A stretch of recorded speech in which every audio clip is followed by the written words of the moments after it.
morning. We'll have three speakers today. Iowa State University President Wendy Wintersteen, Athletics Director Jamie Pollard, and Associate Vice President and Chief of Police Michael Newton. When they complete their opening remarks, we'll have a Q&A. Our first speaker is ISU President Wendy Wintersteen.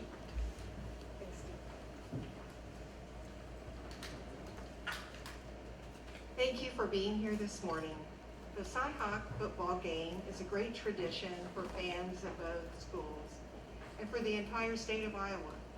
It is also a great tradition for the young people in every corner of the state who grow up dreaming of playing in the game or coming to support their team.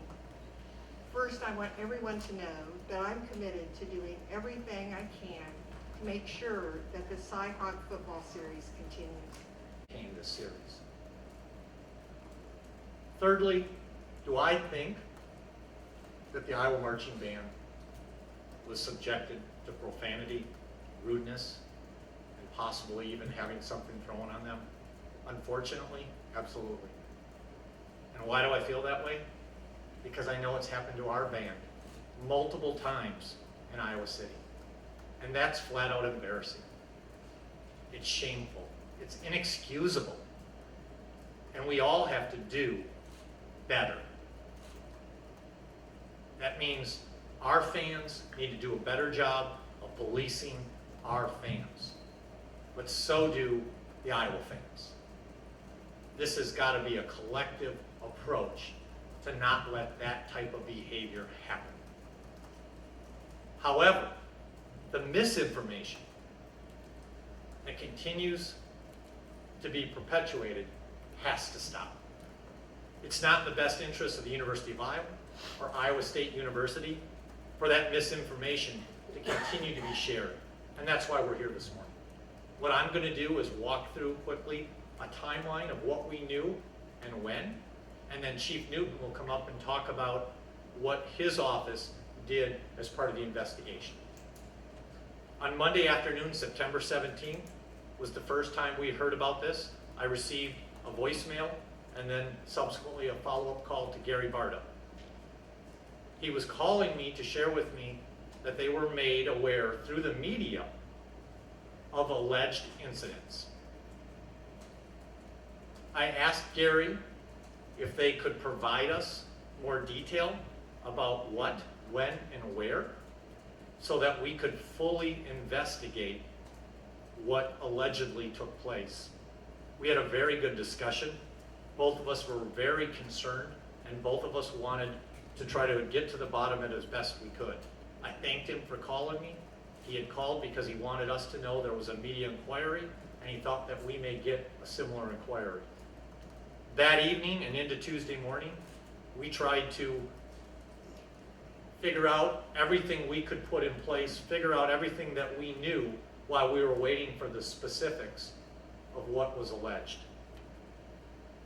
On Tuesday morning, September 18th, in this room, during a press conference on our multi-use district, I was asked about the incidents. What I shared was we were still waiting to hear the specifics from Iowa City, but what we had ascertained ourselves was that there were no police reports or reported issues from anybody on our end or from the 4 police officers that the University of Iowa had hired to be with their band. On Tuesday afternoon, September 18th, we received a phone call from Iowa's Deputy Athletics Director, who provided a list of 5 alleged incidents.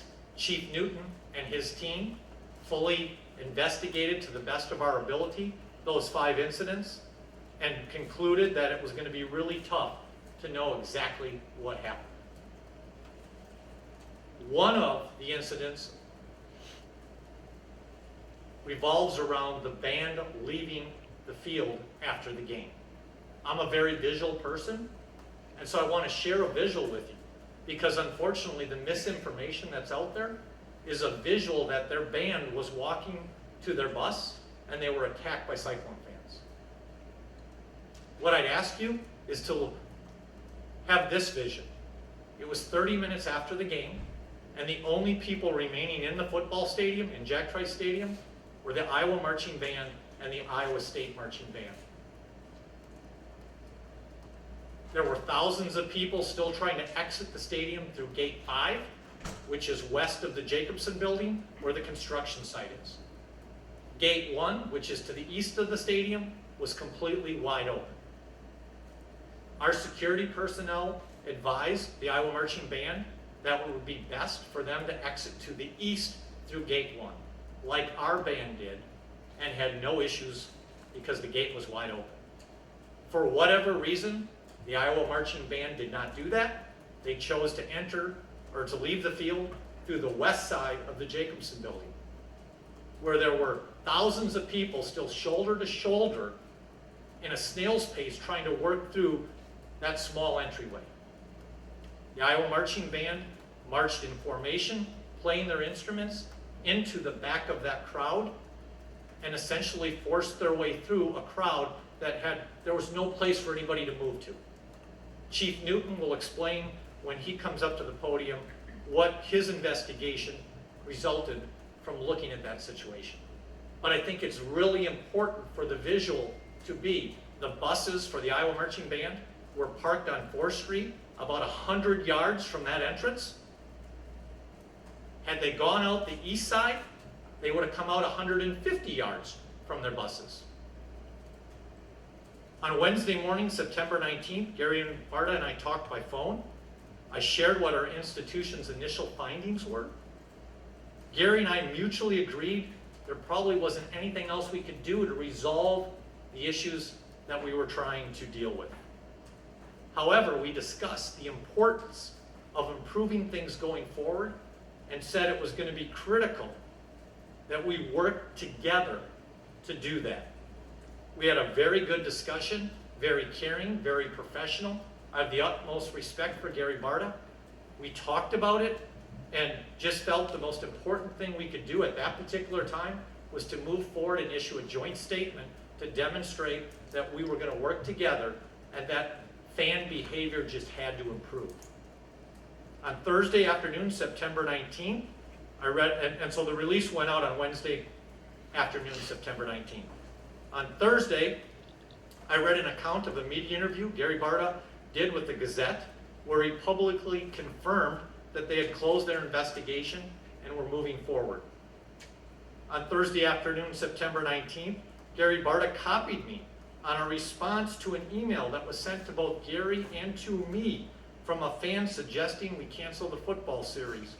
And I quote Gary Barta's response: "We, the University of Iowa, don't have any plans to discontinue the game." Thanks everyone for coming today. I'll go through a little bit of what we have done on our end. One thing I want to stress is we in law enforcement find it very difficult to actually launch an investigation when there's actually no complainants that come forward. So that does challenge us in this process with this time. We can't investigate from media reports, we can't investigate from social media reports, but what we wanted to do is take the 5 points that the University of Iowa laid out for us and go ahead and at least look at those. Can anyone detail what the 5 instances were that Iowa reported, I guess, in some level of detail? So the 5 allegations that were shared with us on Tuesday, September 18th from their deputy athletics director were the following. A teaching assistant for the marching band had beer thrown on them. Number 2, something was thrown at the football team's bus, not the band's bus, but the football team's bus, during or shortly after the game, fortunately when the players and coaches were not present, that cracked the windshield of the bus. 3, the Hawkeye band director and the ISU director of facilities had a verbal altercation on the field as the Iowa band was beginning to exit the field stadium. 4, following the game, a member of the Iowa marching band tried to enter the Bergstrom Football Complex through the Iowa State football team's locker room entrance and was denied entrance to the facility, resulting in a confrontation between the band member and security personnel. And number 5, a member of the marching band who was carrying a ladder suffered broken ribs as the result of a band member being shoved and falling on the ladder while the band member was exiting the field with the band. And those have been confirmed again as of this morning to make sure we had those 5 exactly the way they shared them to us last Tuesday. So no allegations of sexual assault? None. But I would follow up on that and say, if that did happen, that's horrific, and somebody needs to tell us, because that's something that should be investigated to its fullest extent. But nobody, as Chief Newton has said, and the University of Iowa has reported, no one has alleged that to us. Why do you not have that information? I get the sense from my colleague that they have the same information we have right now, and they have not gotten more direct from any potential victims in this. And so they continually encourage, just as we're doing, of, hey, we care, please tell us, and we'll investigate. So my question could be for anyone, potentially the president. Does the Iowa State University have a problem with fan control? And going forward, what will the university do to mitigate these kinds of instances happening? At our football games, we're so proud of the majority of our fans. And I would say that we have a very few fans that decide to behave in a rude and inappropriate manner. And so we feel good about the fans that come to Jack Trice Stadium. So we are also, though, recognizing that we need to work with President Harold and President Nook to think, what are the actions that could improve the environment and improve safety? So we're going to have those conversations, and I look forward to them. President Wintersteen, the Iowa State football game aside, and kind of piggybacking off Chuck's question, does Iowa State have a crowd control situation? Going back to B-Shed, going back to the tent where the kid burned, or maybe burned up a tent or something like that at the basketball game. Last year, West Virginia storming the field. This year during the band thing. Is there a crowd situation that needs to be not just Iowa State football related? Again, I'll just say that we have great fans that come to Jack Trice. I would say that the way of, 98% of our fans are behaving. They're doing what we expect them to do. And it's a few of our fans that have decided to behave inappropriately. And so we're going to work with President Harold and President Nook to think how we can change that. One more Can I thing. add a follow-up to that, Bill? Sure.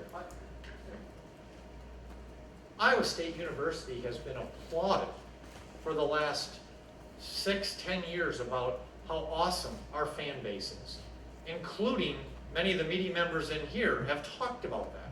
We hear about it all the time.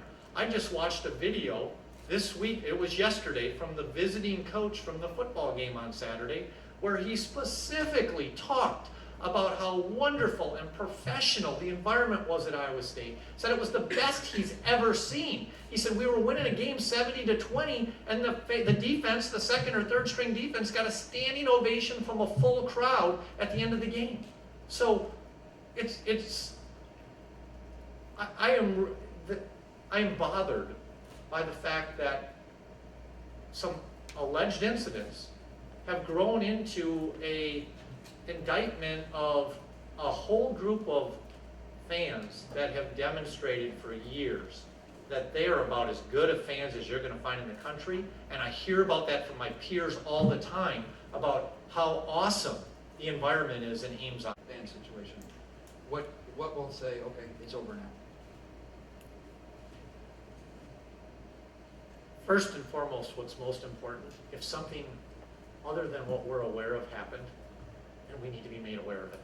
Because if something horrific did happen, and we have no indication that it did other than some misinformation that's out there, but if it did happen, then that needs to be resolved to its fullest, because we care, and that is critical, that if there's a victim out there, then we need to address that. But if, we're 12 days past the event, and there's been no reported to any law enforcement official, to the University of Iowa, or to us. And so if somebody's not going to come forward, then we need to turn the page and move forward and talk about how we're going to get better. And hopefully that starts today.